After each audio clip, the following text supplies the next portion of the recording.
So I'm starting off a huge painting today.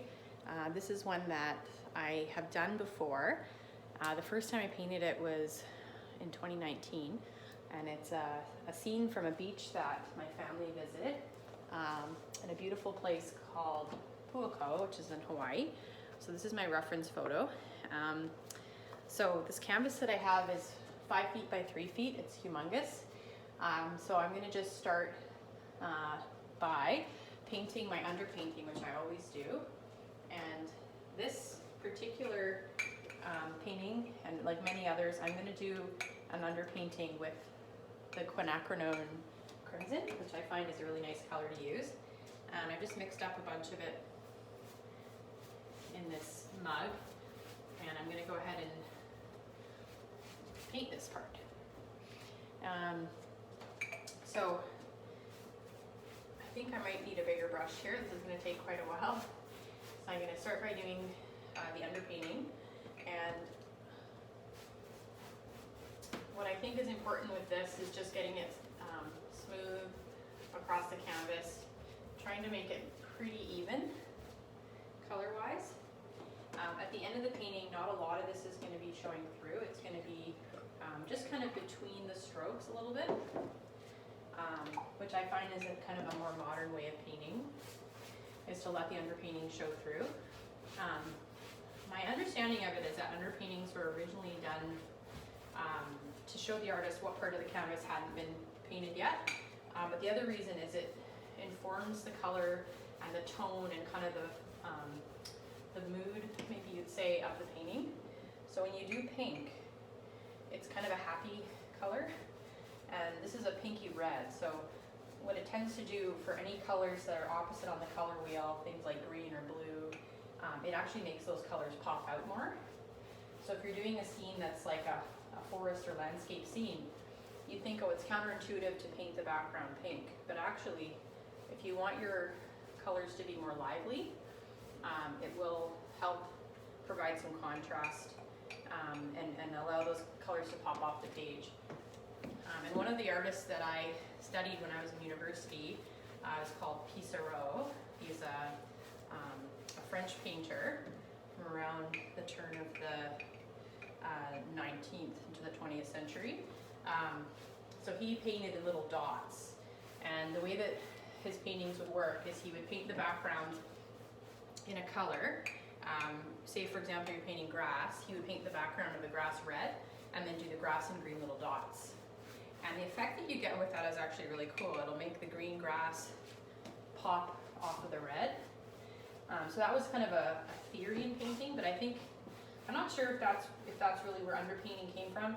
I see a lot of other artists do this, and before I started painting more myself, I would look at their art and say, oh wow, like why is it that there's little bits of red coming through the sky between the clouds? How do they get that effect? Well, the answer is underpainting. So certainly you can do your underpaintings in different colors. I like to use this quinacridone crimson a lot, but there is other colors that work quite well. I find that for when I'm doing flower paintings or paintings where there's you're wanting a warmth but not quite the pink, I like using the quinacridone as a gold. That's something that my art teacher showed us, which I really like. And her name is Janice Robertson, by the way, and she's an excellent painter that I took lessons from in Fort Langley, BC.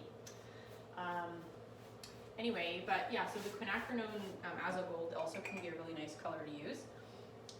This painting though, if I use that, I don't think it would work well for me because I want the pink to come through on the clouds that I'm going to do, or the sky, and I also want this red pink color to shine through between the blue waves, and I'm looking for that kind of contrast. And if I used yellow, I think it wouldn't be quite enough of a contrast for me. The other thing is with this painting, and I know because I've done it once before, the way that the sand looks and the way that the time of day that I'm trying to paint. So this picture was taken at just kind of what might we call the golden hour. So not quite sunset, but just kind of before that. as the sun is going down on the horizon and everything becomes kind of that golden color. And so that warmth that you can kind of tell is in the picture. Painting with a warm undertone like this is going to help to bring that through. And you're going to not have to fight so much when you're mixing your colors and layering your colors. You're going to be able to just paint on top of this and you'll get the look you're going for. So as I've done this, it's actually quite pretty. There's some drips happening. I'm not really that worried about that. I'll try to smooth some of them out, but I'm trying to leave the canvas quite wet because my first layer that I'm going to do is going to be the outline of the tree. So I'm going to start with that, and I think there's a lot of different ways that you can approach the painting and how you want to start it. For me, I like to just go right on with a brush and a darker paint to outline the shapes. But I know that some of the people that I've taken classes with and other people I know that are artists, they like to draw their subject matter on the canvas first. Some of them will do it with chalk, some of them will do it with pencil. Those are definitely acceptable ways to do this. But I'm going to show you how I do it without having to do that, and it kind of, I think it saves time and it allows you to sort of just be a little bit more free with how you do things. Okay, so that's my underpainting.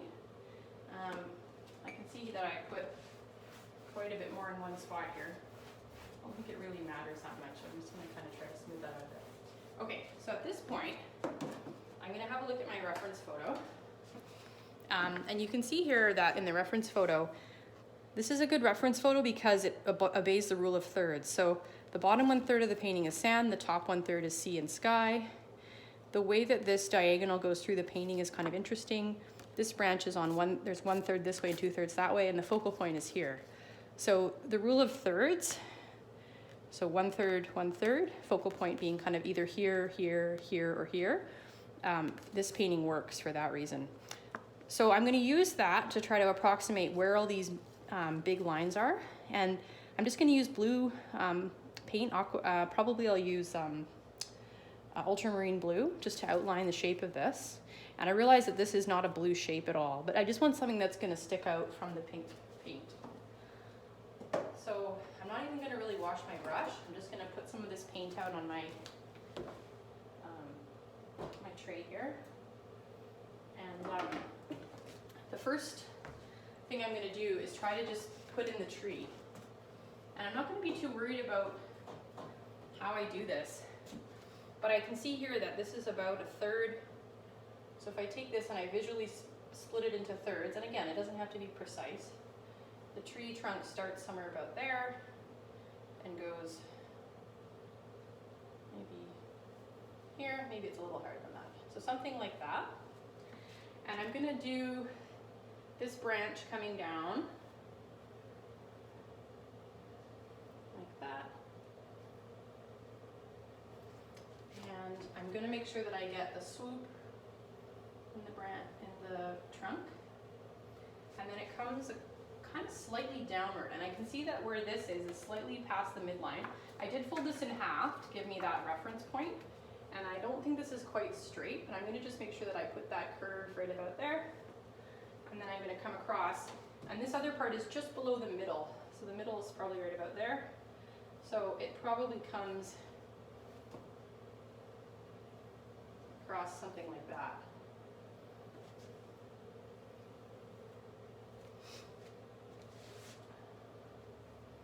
Okay. So now I'm gonna do a few more major landmarks on this trunk to help me lay it out. So I know it has like a little keyhole here and comes out like that.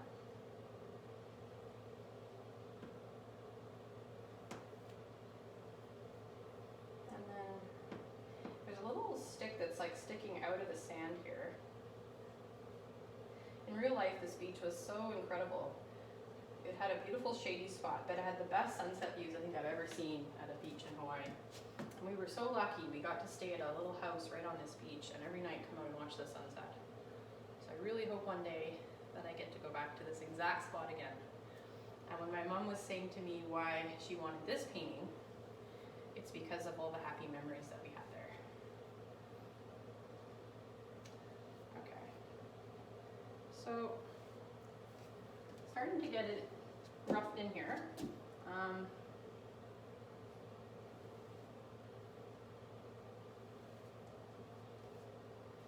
So I'm just adding in the rock shapes on this side, and I'm going to be really loose with how I do this. And all I'm trying to do is just get kind of the rough shapes of where things are in relationship to each other. And I'm not going to worry about it being perfect.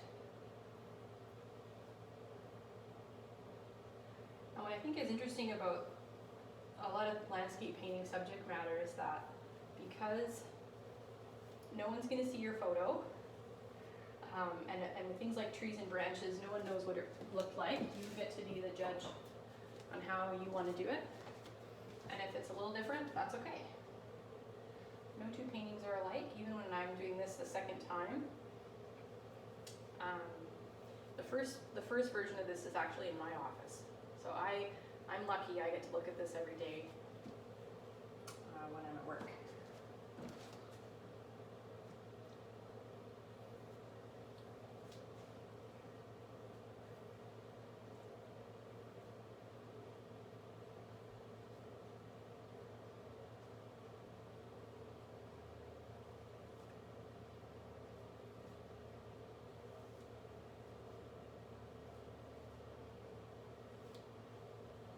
So there's a little peninsula in this painting that comes out, and the beach is going out that way.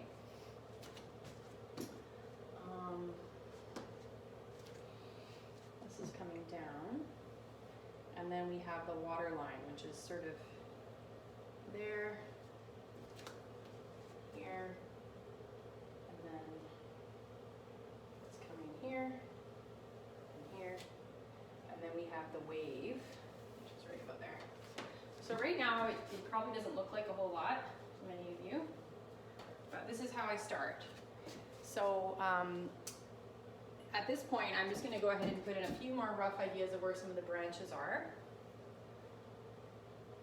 So I have something to kind of follow later. And I'm going to, while it's wet, I'm going to start painting the trunk.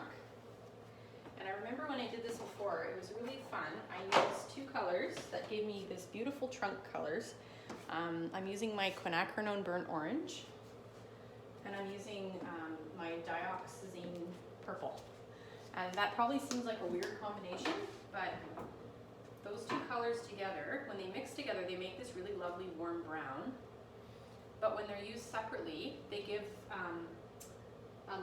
like the quinacridone burnt orange on its own is a nice kind of orange color, and then the purple almost looks black when it's painted in a thick way. And then if you add a bit of white into the mix, you can get all sorts of beautiful trunk colors. So I'm just going to wash the blue off of my large brush here, and I'm going to go ahead and start shaping out my trunk. So if I look at the bottom of my reference photo here, the bottom part is a really warm, lovely color. So I'm going to take my my color here, which is my burnt orange, and I'm going to just come along the bottom of my trunk here. And this this paint, as you can see, is going on over top of the trunk, and it's translucent. So that's the first layer of that. And I'm going to stop the video and we'll go to part 2.